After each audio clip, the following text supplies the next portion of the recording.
So for some reason, everyone just got silent. Maybe you sensed that it was about time to start. Yeah, I think that's exactly what it was. So welcome, everyone. It's good to see you all. I'm very happy today to have Francis Borchardt with me. Francis is Professor of Theology, Religion and Philosophy at NLA University College in Bergen.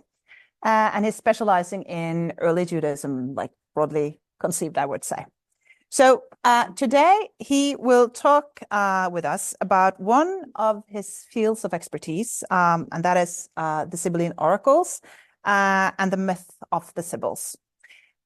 So what we are doing at an MF CASR Lunch is that we have like 13 minutes for a presentation then by Francis, and then there's 13 minutes for discussion.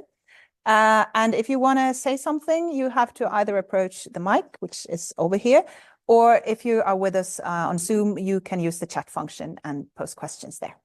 So that's all I have to say, please. Francis? Thank you very much for that fine introduction. So a long time ago, a foreign woman suddenly appeared in Rome, bearing 9 books of Sibylline oracles. She wanted to sell these books to the Roman king, Tarquinius Superbus.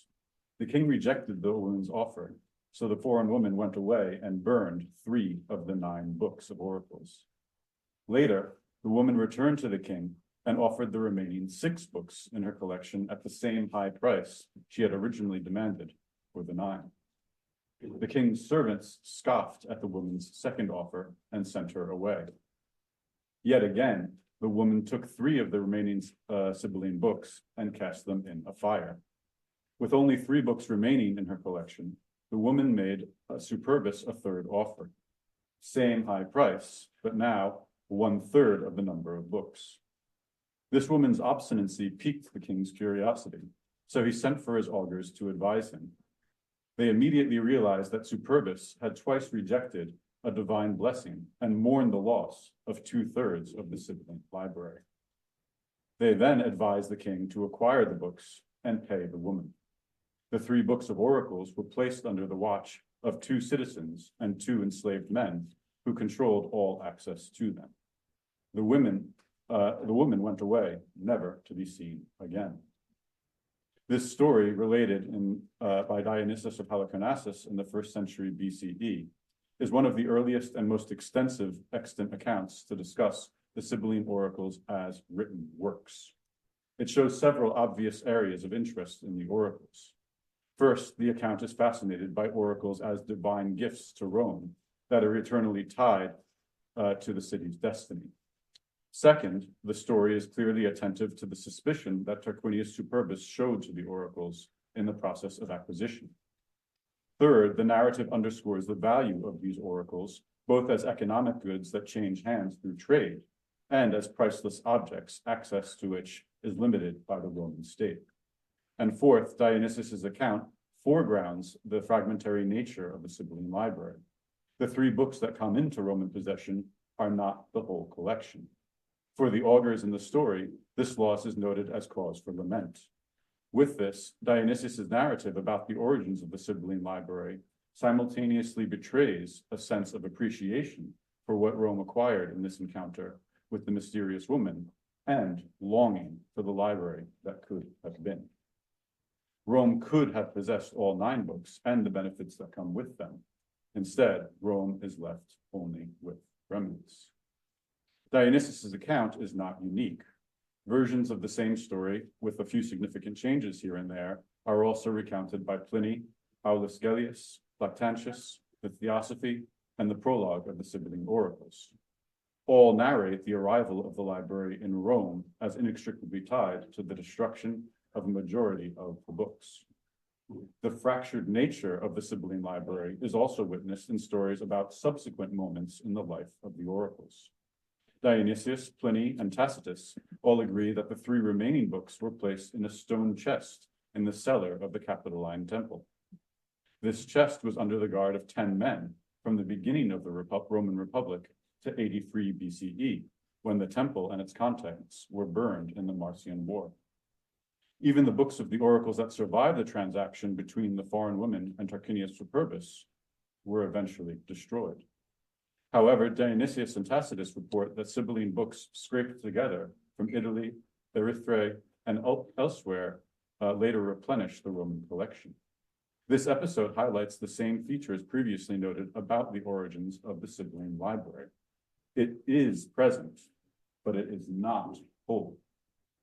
What had been 9 books and then 3 eventually dropped to 0, but that library, momentarily lost, was soon replaced. Suetonius also picks up on this theme of a fragmentary Sibylline library. He notes that Augustus fed a portion of the Sibylline library to the fire, on suspicion of their veracity. The remainder, judged by Augustus to be authentic, were placed in 2 golden boxes and deposited in the cellar of the Temple of Apollo on the Palatine Hill. In Suetonius's story, there is a direct link between suspicion of the oracles, their destruction, and ultimately the possession of a remnant. It is all very familiar.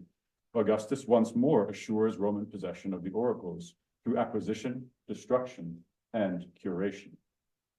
In De Reditu Suo, Rutilius Nematianus tells the story of Stilicho, a Vandal general of Rome, who destroyed the Sibylline oracles as German tribes sacked the city.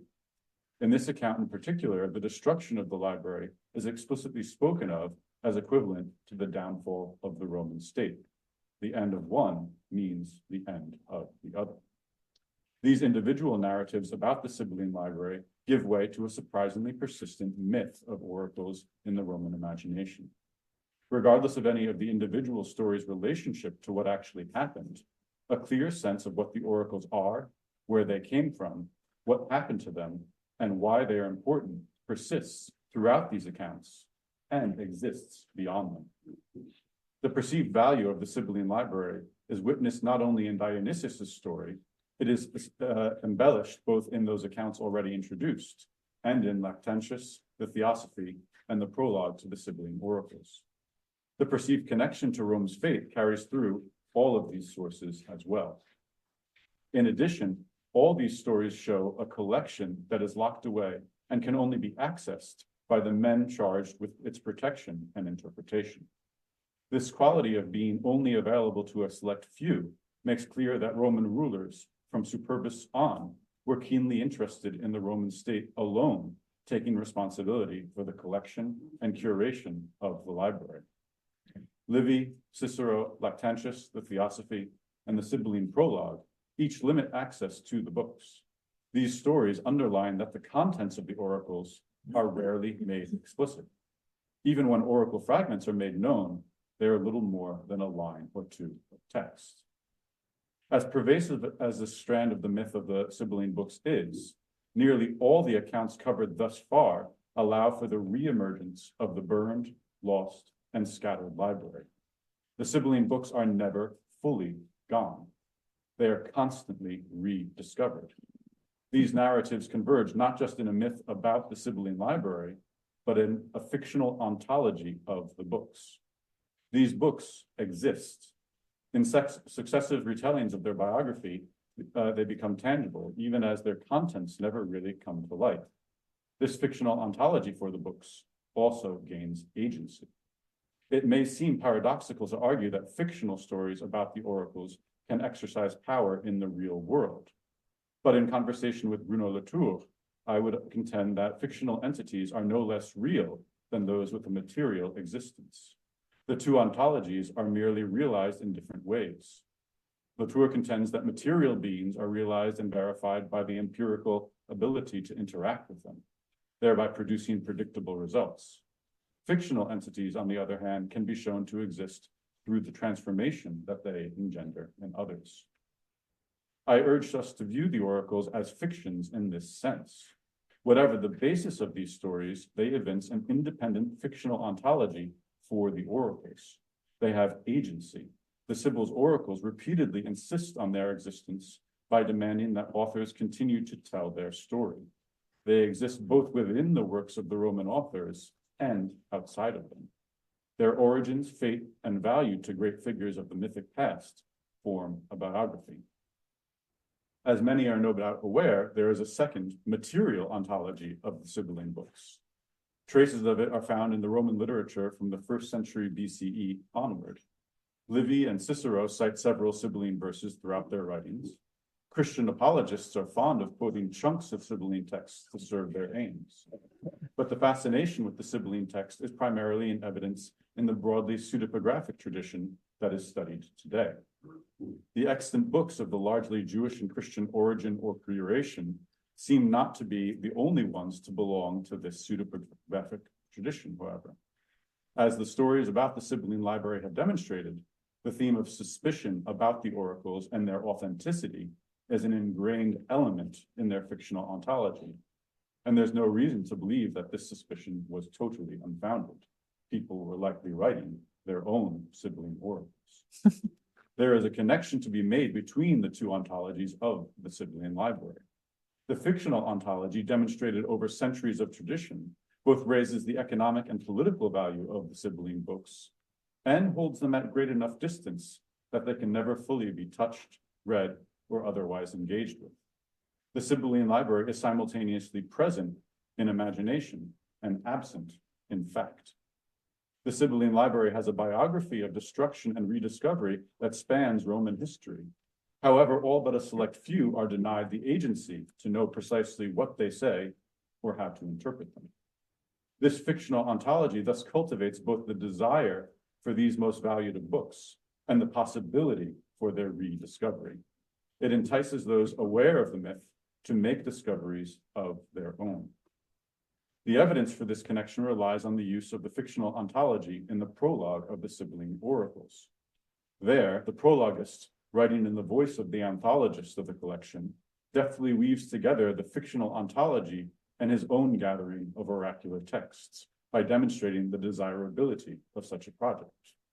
In providing the justification for this new anthology of Sibylline oracles, the prologist inherits and adapts many of these stories about the Sibyl and her books.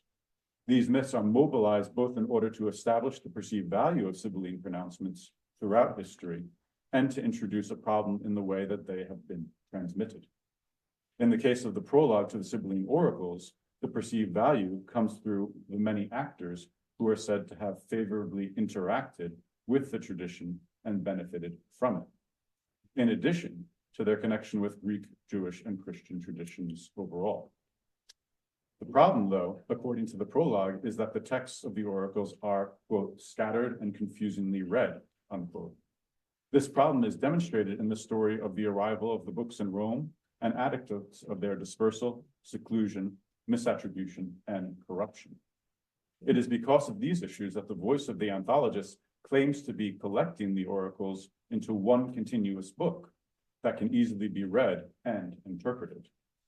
So in this prologue, the long fictional ontology is explicitly taken as the reason for which this new work is being created. It features the space created by the pattern of loss in the myth and the desire for that space to be filled by the rediscovery of new oracles. Although we lack the specific rhetorical expression of motivation for each individual Sibylline book that has been gathered into this or other collections, its existence shows that my proposed connection is not entirely theoretical. The fiction of the oracles, at least within this rhetorical situation, is what allows for the fact of a new Sibylline work to be assembled, thereby realizing the oracles in the material world. Thank you.